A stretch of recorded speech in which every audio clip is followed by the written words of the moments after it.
Það var að halda áfram hérna í föstudagsþættinum og ræða aðeins við hluta af umskiptingum en þau hafa verið að setja upp leikritið framhjá Rauðahúsinu og niður stigann í hlöðunu hér í Litlagarði á Akureyri. Verið velkomin til okkar. Takk fyrir kærlega. Kannski bara byrja að segja okkur frá því hverjir eru umskiptingar?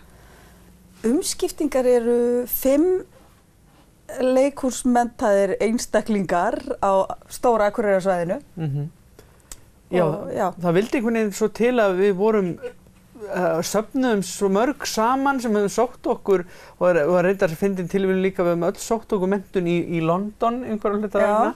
En við erum tiltölulega nýkomin heim úr námi, flest eða snúin allavega hérna heim á þetta svæði og með undantekningum að sjálfsögðu. Já, það er ekki alveg allir heimamenn en búa hérna núna, þannig eru orðnir heimamenn. Þú ert orðin heimamaður? Já, en ég er ekki nýkomin heim frá London. Nei, alls ekki. Og en ég tek það mér finnst það mjög ánægilegt að vera kölluð ungur og upprennandi leikari. Já. Þessu samhengi með hinum að ég er langelst.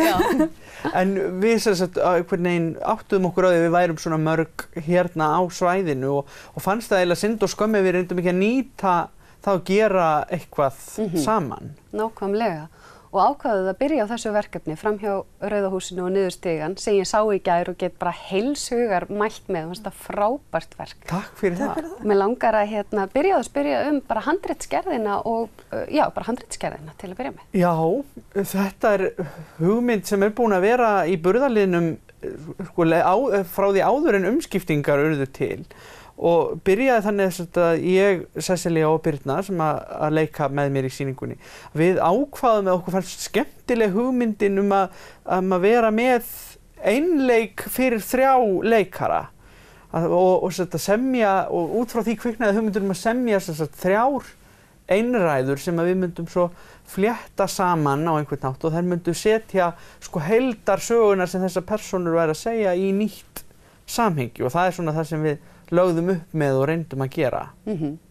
Og innihaldið. Þetta var þeir eru með mjög, myndi ég allavega að segja, þetta er samfélagsádeila með sjúklega skemmtilegum húmor í bland, en umfjöllunar efnið sjálft.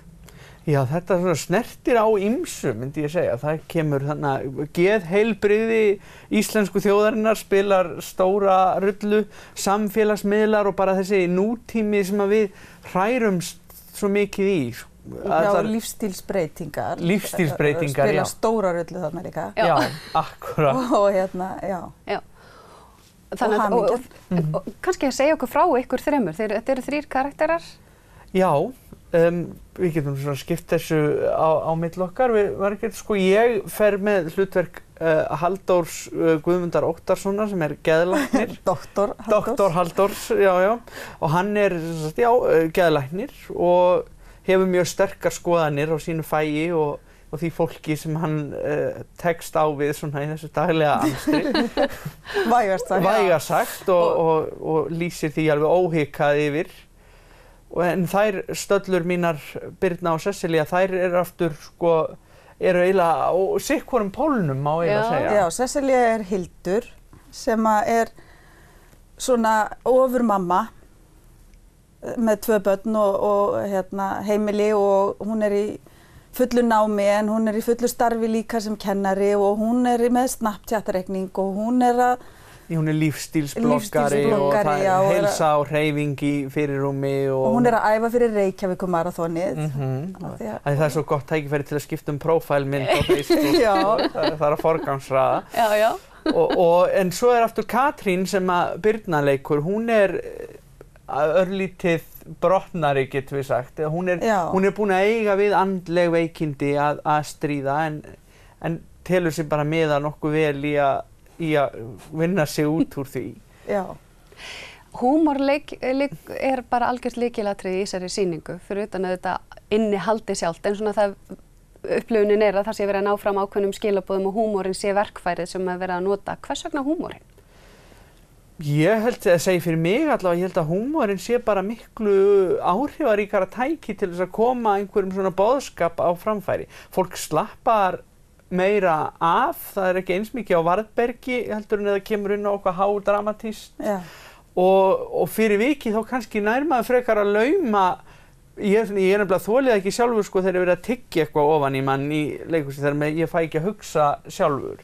Og ég held að það sé miklu vænlegri leið til þess að lauma svona boðskap fram hjá fólki án þess að standi í þeim sko að gera það með húmor. Nákvæmlega, og þú talaði líka að hafa svona tiltölulega stutta sýningu.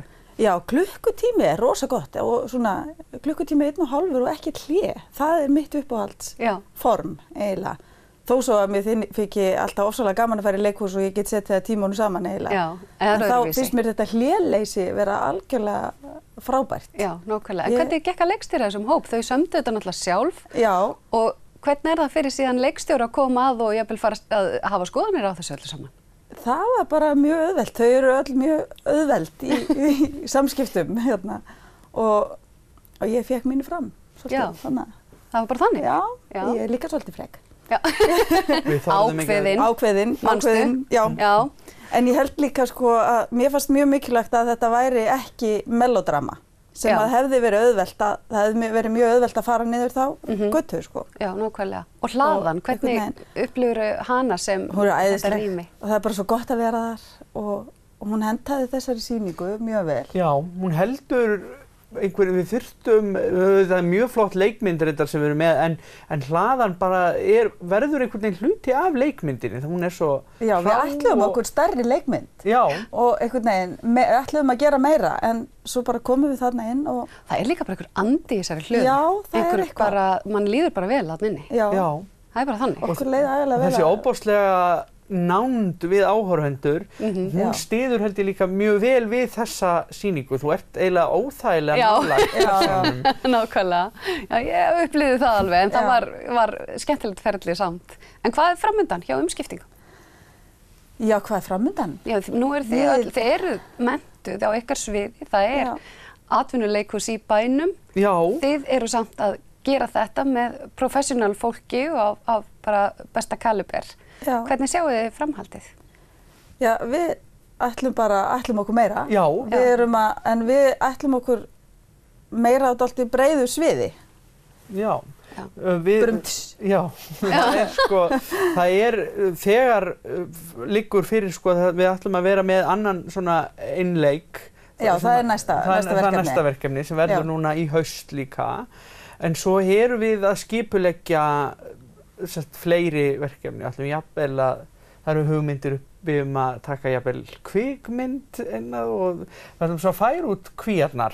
En auðvitað erum við eigum rætur í leikhúsinu og ætlum að halda áfram þar. Það er hugmyndir barnasýningu. Já, við erum að vinna svolítið í því, ætlum að gera barnasýningu. Já.